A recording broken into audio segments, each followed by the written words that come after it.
सर्वाग्निर्दाहिका शक्तिः रामकृष्णे स्थिता ह्यः सर्वविद्यास्वरूपां तां शारदां प्रणमाम्यहम्.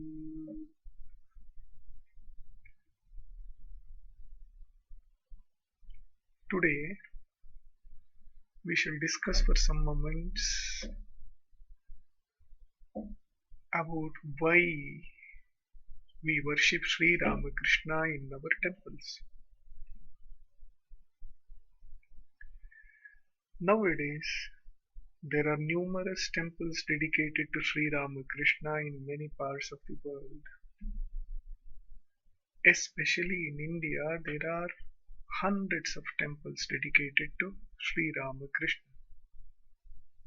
When Swami Vivekananda wanted to construct a temple of Sri Ramakrishna, for Sri Ramakrishna, he had to struggle a lot. He wrote to a certain gentleman in Varanasi, almost begging him to help him to raise a memorial in Sri Ramakrishna's honor. But times have changed. Today there are many temples dedicated to Sri Ramakrishna. When you enter a temple dedicated to Sri Ramakrishna, you find it somewhat different from the traditional temples that we have been accustomed to, especially in India. You don't find the Lord adored or bedecked with numerous jewels, ornaments, crown, and so on. He doesn't wear costly robes. There are no golden coverings here and there. It's all different. Sri Ramakrishna sits in a simple Sukhasana posture, which is long arms on his lap, wearing a simple piece of cloth, cotton piece of cloth. His body is bare above. It's a priest's dress. The priests of India in those days wore such dress. Simple attire. He sits there in that dress. No apparent glory, no ornaments, nothing. In some temples there are images, in others there are photographs of Sri Ramakrishna in that posture. In many temples there will definitely be two other photographs. One of Holy Mother Sri Sharada Devi. She too wears almost no ornaments except for two simple bangles. She wears a simple cotton sari.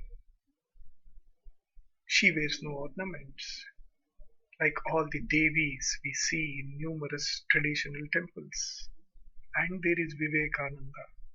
The photograph of Vivekananda is seen as he is sitting straight with closed eyes, with a now out of fashion turban on his head, wearing ochre cloth.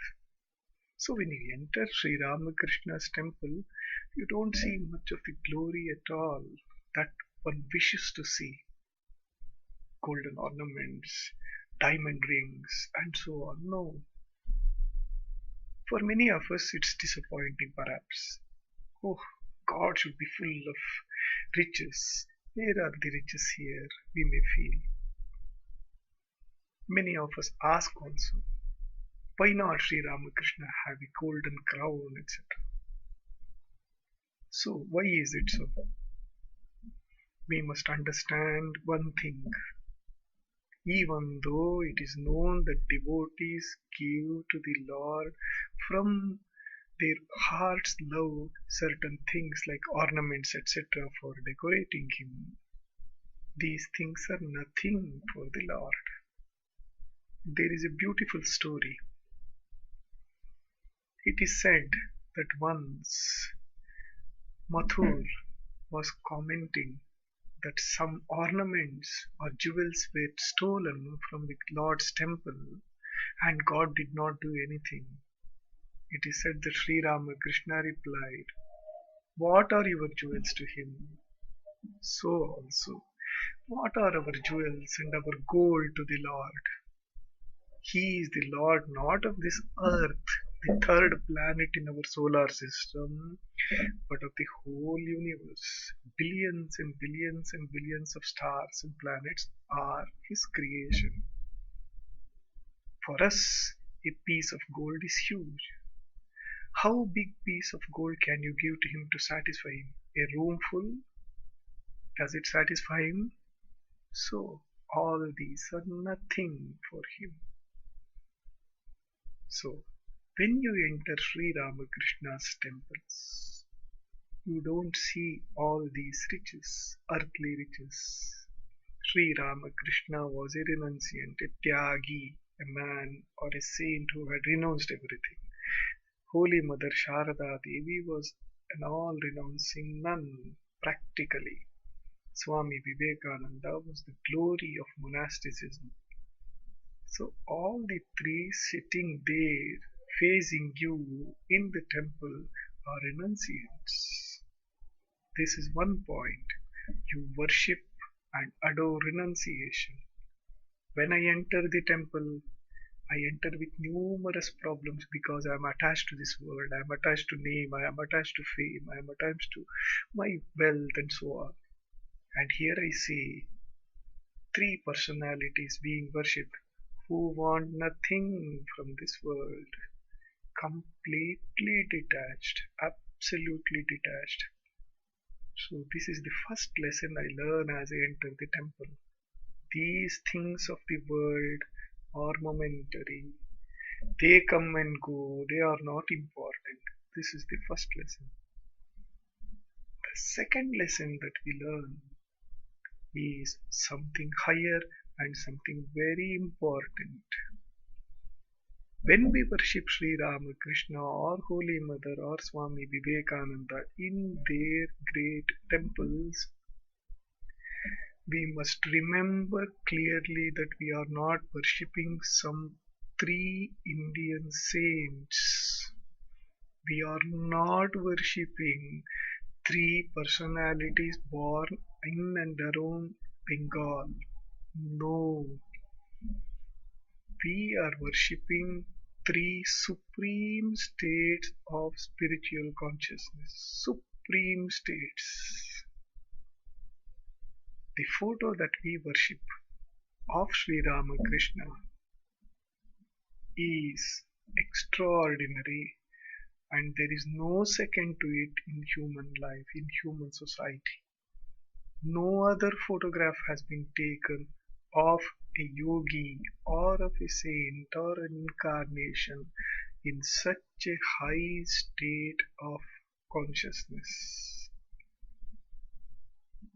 One day, a devotee by name Bhavanath Chatterjee had a desire to take a photograph of Sri Ramakrishna. As usual, Sri Ramakrishna said no.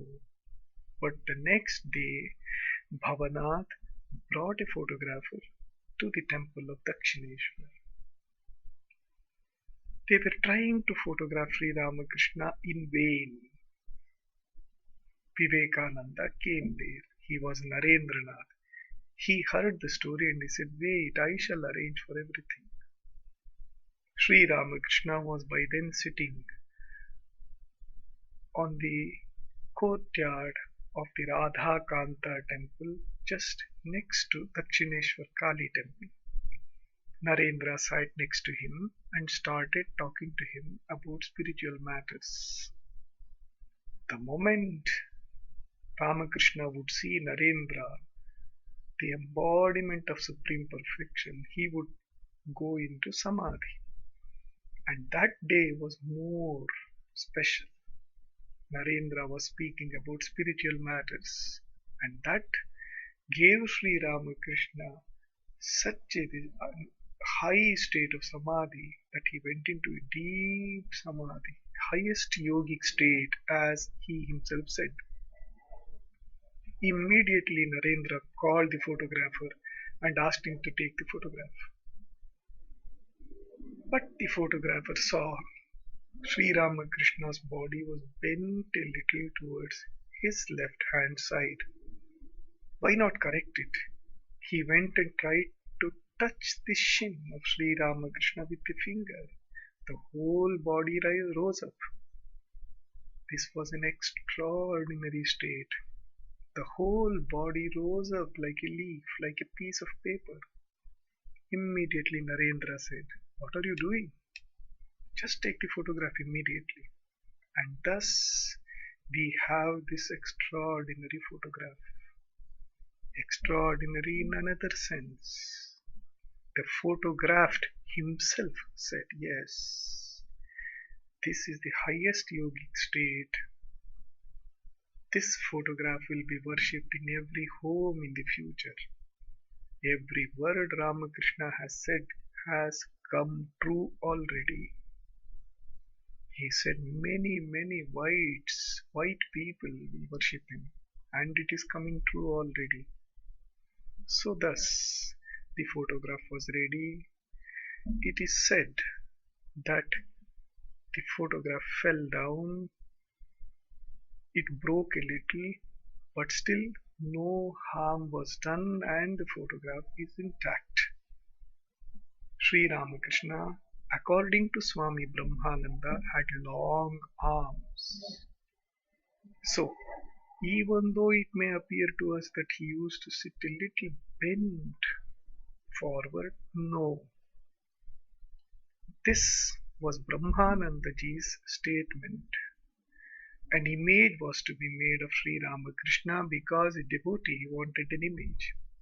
She arranged for an image but wanted confirmation as to its correctness from Swami Sharadananda, a disciple of Sri Ramakrishna. Sharadananda requested Swami Brahmananda to come and approve the model.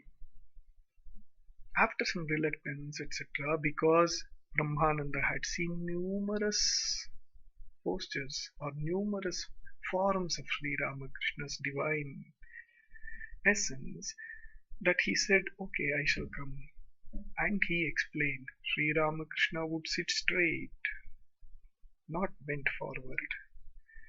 His arms, though apparently put like that, are long, were long, so therefore he sat straight with his long arms on his lap. So this form that we worship in our temples of Sri Ramakrishna is an extraordinary expression of human consciousness, if we call it human. This is the highest state that a living being can attain in this world. If at all it's possible for us to attain to that state. So, we are not worshipping a personality or a person, but the highest embodiment, highest manifestation of spirituality. Why highest manifestation of spirituality? According to Holy Mother, the complete manifestation of God. This image of Ramakrishna represents the complete manifestation of God to human beings. Here is God, photographed for the first time. If you had any idea about God in the past, God having a long beard, sitting somewhere in heaven, etc., now you see here. Here is God photographed in this way. There is no human element here. There is nothing human, nothing ethereal, nothing ordinary, nothing material. It is completely divine. Completely divine.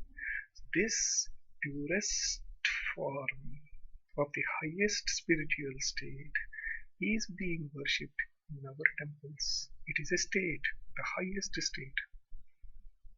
It's our blessed opportunity that we enter the temple, we ordinary mortals with numerous difficulties, numerous problems, numerous ambitions and desires, and see the Lord manifested there, looking at us. Chaya, Kaya, Saman, the form and the image. Sri Ramakrishna's person and this image or photograph are the same, non-different according to Holy Mother. So he sits there, the embodiment of God. God himself sits there in the highest yogic state, a reflection of our ideal state. What does it tell us?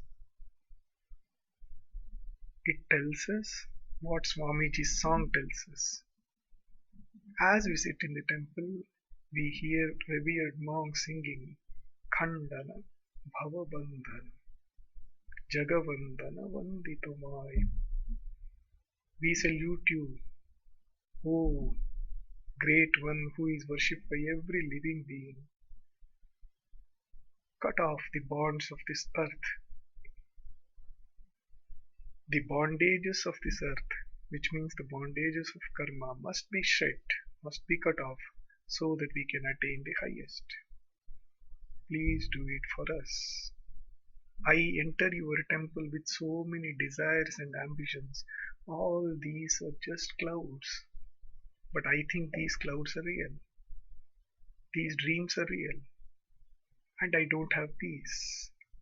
What is real peace?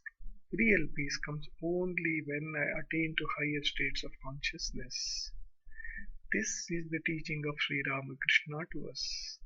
So, ordinary riches, gold, diamond, costly clothes, etc. are nothing. They are transitory. They are there today and they go away tomorrow. Whereas here it is the embodiment of bliss, embodiment of peace, embodiment of purity, embodiment of the highest yogic state, the reflection of our true nature of the Atman sitting there. So we are reminded of that. So what should we do now? Let us renounce our ambitions and desires. Let us dedicate ourselves to attaining to that higher state which will bring billions and billions and billions of times of greater joy than the little joys that we think we have in this earth. That is what is represented in worshipping Sri Ramakrishna in the temple.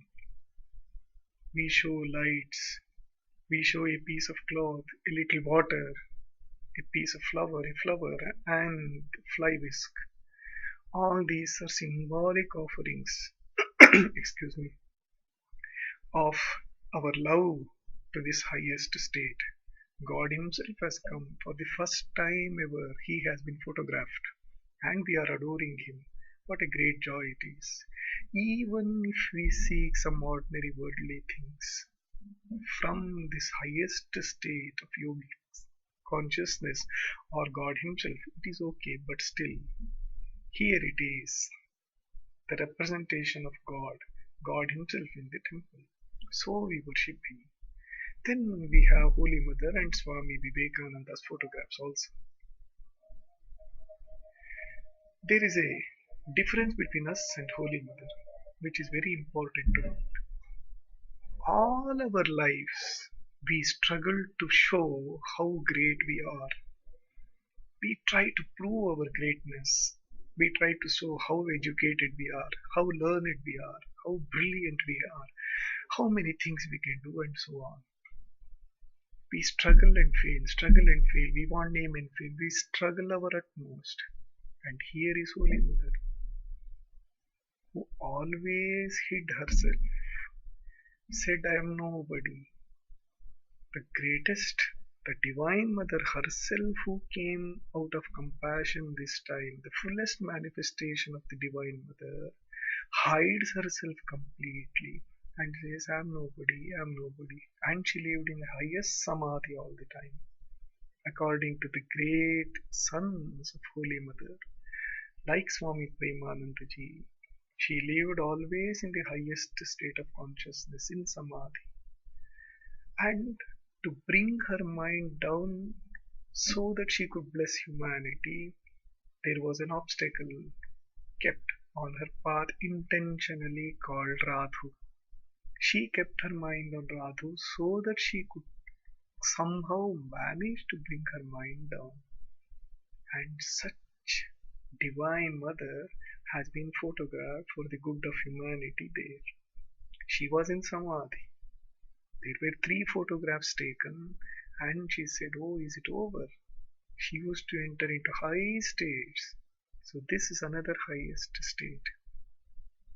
When nobody could bring down the spiritual state of Swami Brahmanandaji once, when every attempt failed, they told Holy Mother, she came and just said, "Rakal, get up." And immediately he got up. So, she was so powerful, so divine, and the purest of purities ever known to humanity. She sits there. And then there is Swami Vivekananda.